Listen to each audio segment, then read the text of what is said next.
We are at World Time Attack 2024. In the lead. Really have the forward drive.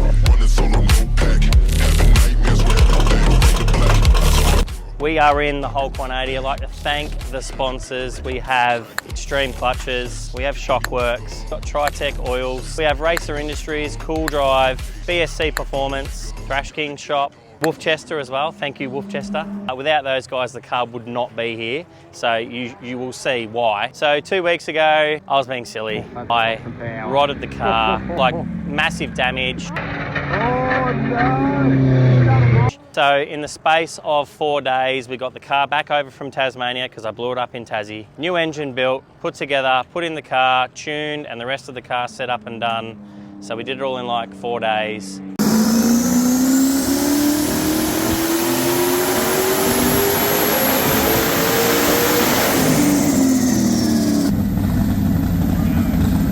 To get here in Sydney for 3 days of drifting World Time Attack. We've got practice today. We have pool battles tomorrow and then more pool battles into finals on Saturday. It's going to be a hell of a show and we cannot wait to get out there and blaze tyres. Yo!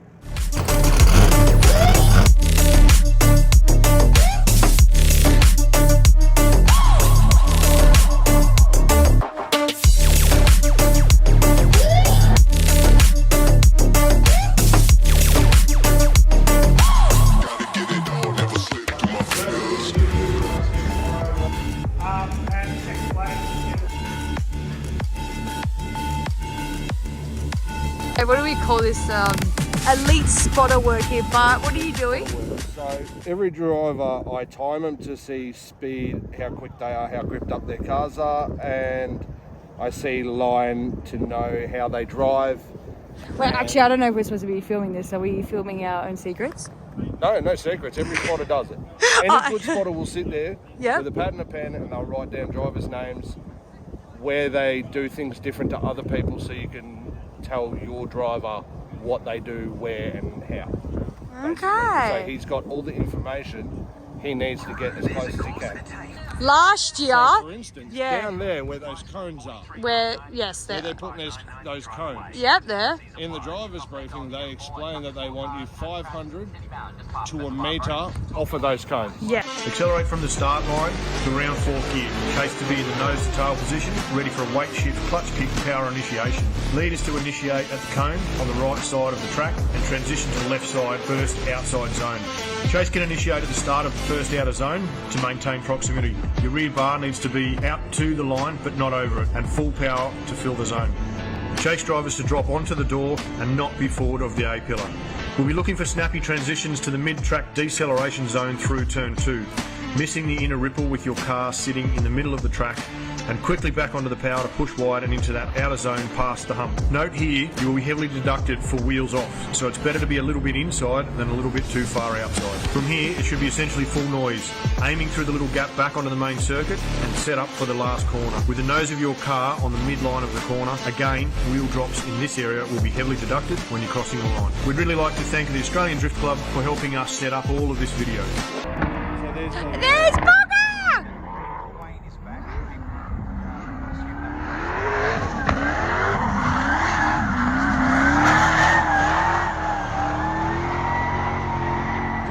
So fucking dumb, man. What's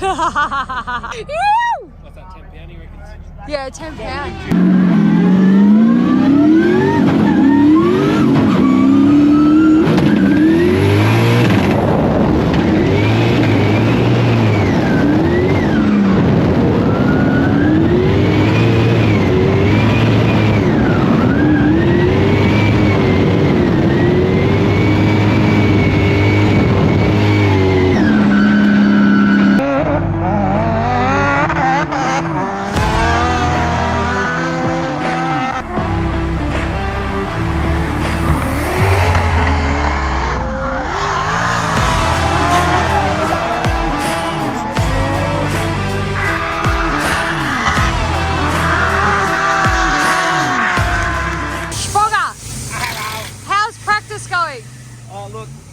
There's a few little issues I'm trying to drive around. I'm finding I want the grip, So you'll be able to go fast to get out wide and stay on the track out wide. But as soon as you go and chase someone, they don't have the same grip and it's a struggle. The only issue I'm having, every time I clutch kick in the chase, it's misfiring, it's hitting that trigger issue that we were having. Every time I clutch kick it, it's like cutting out. So I've got to try and drive around that. And apart from that, cars...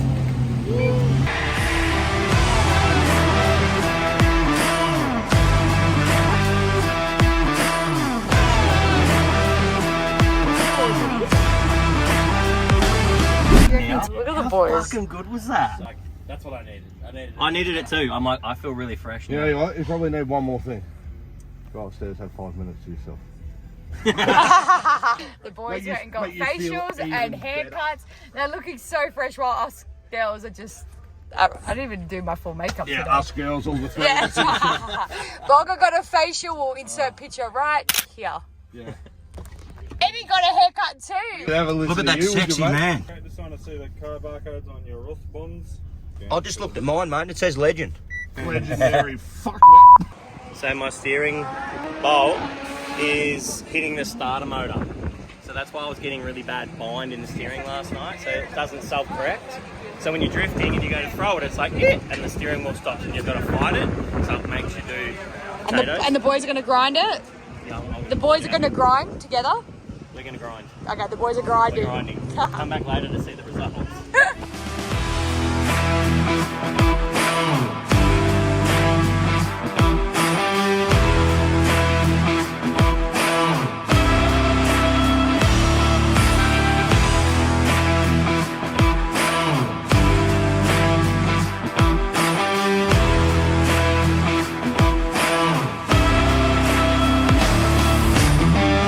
I've been naughty, I've lifted the limiter again.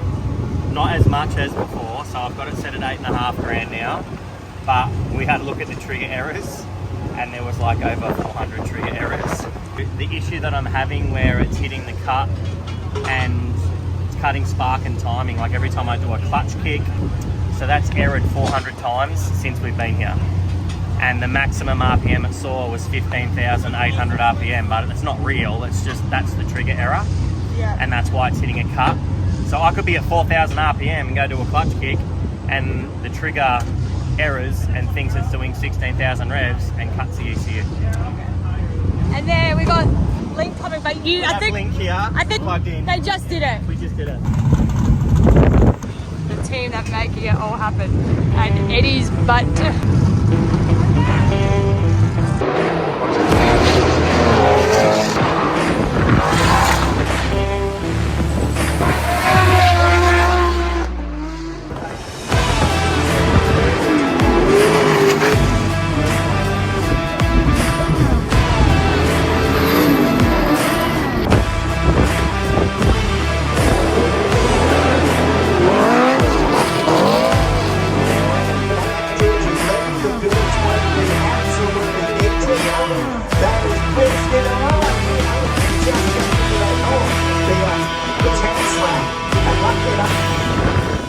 How did that feel now that... Steering, way better, like no bind at all. So I could mungie.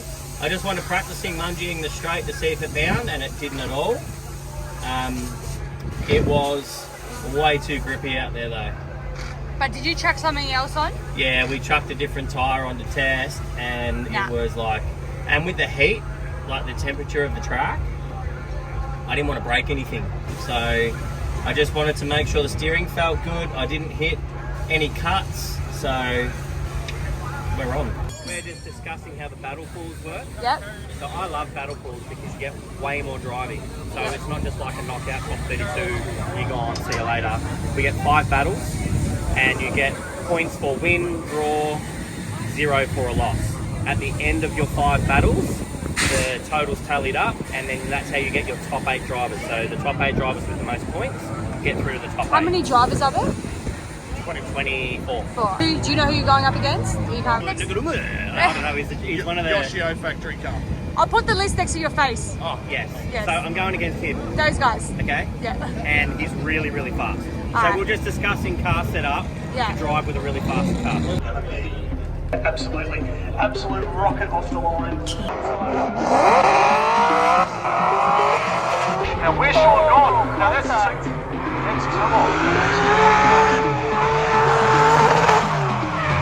cradle, and that's probably unsettled him as well, because when he came back, Look at what's that, 2,300 horsepower drift car between Bogga and Yokoi.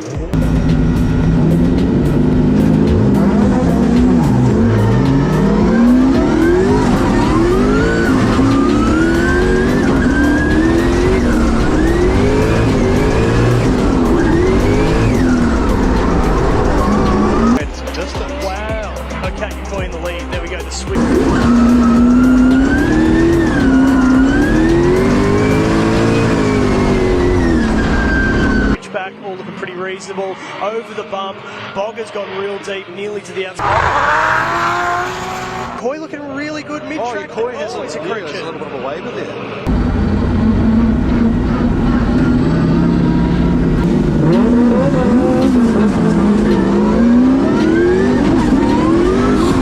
Green Hulk 180SX switches across the track. Look at the tyre smoke.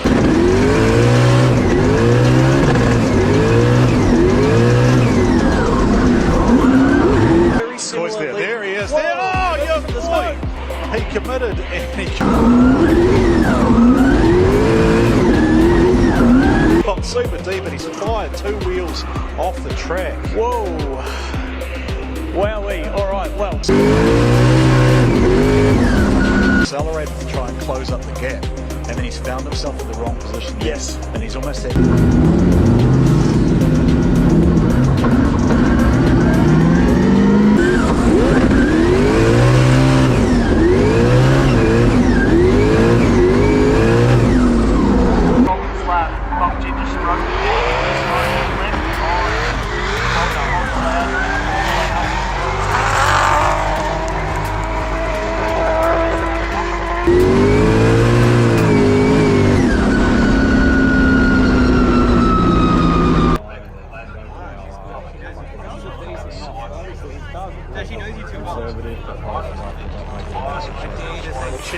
Looking a lot more solid. He's on the handbrake.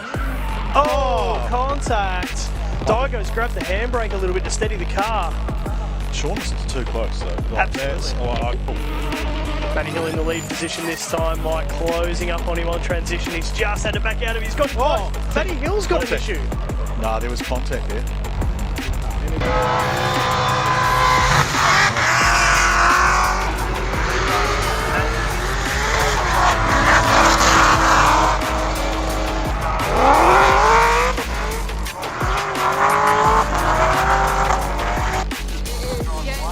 Okay.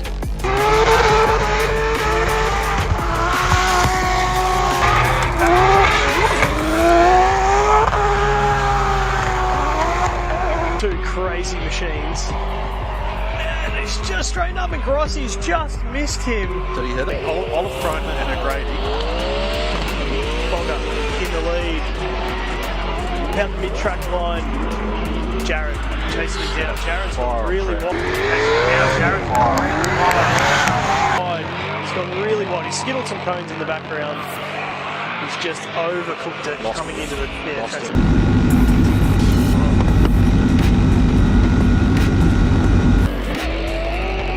both pulling away from the line very slowly. Jared's throwing. Jared's doing the all or nothing run. Oh, what was that?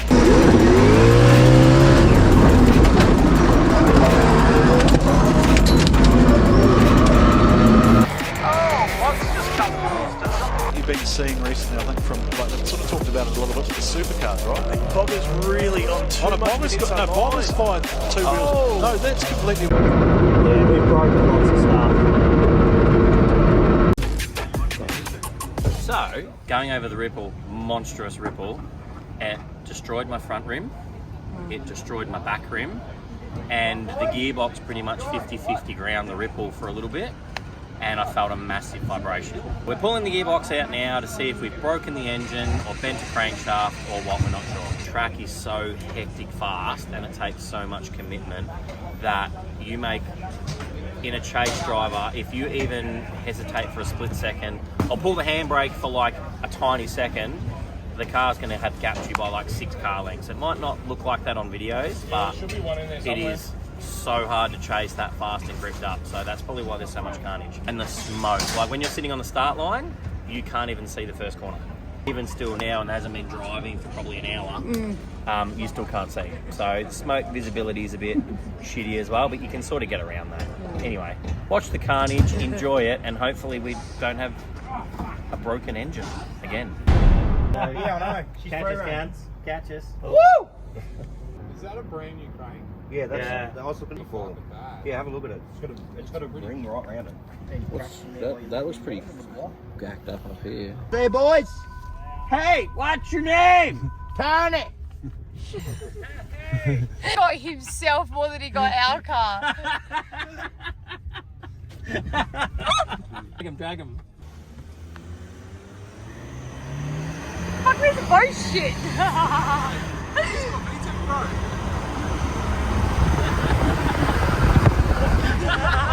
Control. Here's we have to go back around the line. Second time. Come.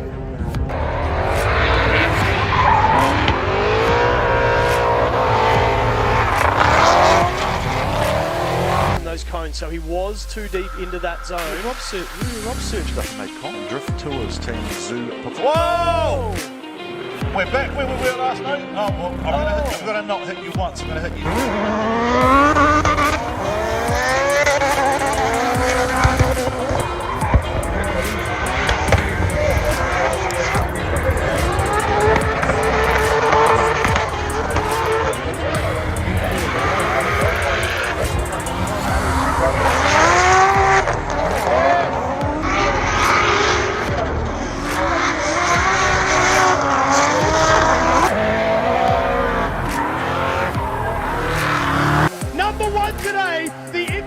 Drifting Cup, Saxon boys, take your trophy as presented by Darryl Clark, Levi's dad, here to present the first place trophy for this round. This is an absolutely special moment for us.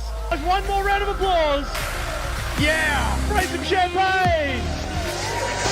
The Thursday practice went awesome. We were doing really well. We were on the line. We got the grip dialed in. Everything was happy days. Battles on Friday. Super awesome. We won our first battle against Yukoi. Michael Gin in the second battle, Diago crashed his car literally just before it. So it sucked for us because we wanted to have a really good battle with Gin. He was misfiring and he couldn't compete. So we did our lead, which we did a really good lead. We couldn't chase, so they called the battle. So we were leading our pool. Our third battle was against the Kiwi with the V12, I think it is. As we left the line, I felt like he left really slow, and with the way that the layout is when you watch the video, pretty much how you had to leave the line was as fast as you possibly could. So you had to go through the chicane as fast as you could and just literally hold it full throttle. If you didn't do that, you weren't making the first clip. We left a little bit slow and I was kind of like, I wasn't sure if we were even going to make the first zone. When you go to the video, you'll see where he's entered. He's literally cut straight across the track, taken my line away. He was nowhere near the outside zone where he had to be. And I had to make a choice. When your car is that gripped up, if you back off, you'll straighten and they'll gap you by like 5 or 6 car lengths and it'll look terrible. So I made a choice. I went to straighten to miss the ripple, and how slow he was going, I was thinking in my head very quickly that I was going to crash into him, and I didn't want to take both of our cars out. So I opted to throw angle again and try and just get off the track and run the ripple, which turned out to be very bad for us. And again, you'll see in the video that as he's transitioned very early as well, and still nearly hit me, even though I was off the track. He was meant to be mid-track there, which again, you'll see in the video. And he's then, on the next clip, ran the ripple and ran his front wheel over the ripple again there. He's meant to be mid-track there. So his line was very shallow and sort of boxed me out, left me nowhere to go. Unfortunately, running the ripple, we have a dry sump on this car and the gearbox bell housing sits 2 or 3 inches lower than the dry sump, and it's a square edge. So it's hit the ripple, we've gotten airborne. It's taken at my front wheel, taken at my back wheel, like destroyed them, cracked them. but I was mainly concerned about the belly out on the gearbox because instantly the engine started vibrating. So I didn't know if it was a tail shaft or a balancer. I didn't know what it was. I literally shut the car down and rolled into the pits, checked everything out and it all looked okay. It's like nothing's really damaged. The wheel was obviously flat and had broken the front rim and cracked the rear rim. Tail shaft was all okay, but it was the engine vibration. So we fired it up and we noticed it was leaking oil really, really badly. So we literally sat there and we're like, okay, we can call it, we can flip a coin and see what happens. So the deal was, it's like, we'll flip a coin. We flipped the coin and it said drive. So we ripped the box out. We had a quick look and the back of the block was cracked. So the brunt of the gearbox hitting has bent everything up and it's cracked the back of the engine through to an oil gallery and leaking out. So we tried sealing it. We basically just primed the oil pump up with everything sealed and put back in, and it still leaked oil. So we didn't want to oil the track and make it bad for everyone else. So we just called it and said, you know what, we're done. We won't try and continue. I didn't really care about the engine at that stage. I'm like, man, if we can seal this up, we flipped the coin, the universe is telling us to drive. Like we said, we were winning our pool. We were very confident and we were only getting better and better as the day went on. So we were pretty confident we were going to easily make the top 8 and then battle for a podium spot. Unfortunately, we didn't. So we just sat on the hill and cheered the rest of the boys on, which was awesome. Like, the guys drove killer. Fortunately, we didn't get to finish. So it is what it is. We ended up just having a few beers and going back to the house and chilling out. We went out for breakfast. We got haircuts and facials and, you know, we pampered ourselves a little bit in the morning. On Saturday, they did a farewell to Levi. So they wanted to do something special. Levi was a pioneer in the sport. He was known for never lifting. That was his slogan, was never lift. He's probably one of the reasons why I built such a big car, was watching him drive. So he was an inspiration to me starting. So it was pretty emotional for us. Because I didn't have a car, I jumped in with Maddie. We had little wheel nuts that we all wrote a message to Levi and signed, and then we did a lap around the track, stopped on the corner where his dad collected the wheel nuts off of us, put it in a bucket, and then we literally left the line never lifting. So I actually got a little bit scared with Maddie because he literally never lifted and we were pinned going into the pits. I didn't think we were going to stop. So thanks, Maddie, for scaring the shit out of me. Car's super fast, by the way. So we did that on the Saturday and then we just chilled out on the hill, watched the rest of the battles, top 8, got some food, had some drinks. I got to FaceTime the kids and we just hung out with mates and watched drifting. It was awesome. We went out Saturday night. So we got a little bit tipsy, we went out, we had a lot of fun. We got back about 4:30 in the morning, ready to fly home on Sunday for Father's Day. I got home and the kids had organised a concert for me for Father's Day and a full catered meal from entree all the way through to dessert. So I had a very awesome Father's Day gathering on the Sunday, which was amazing.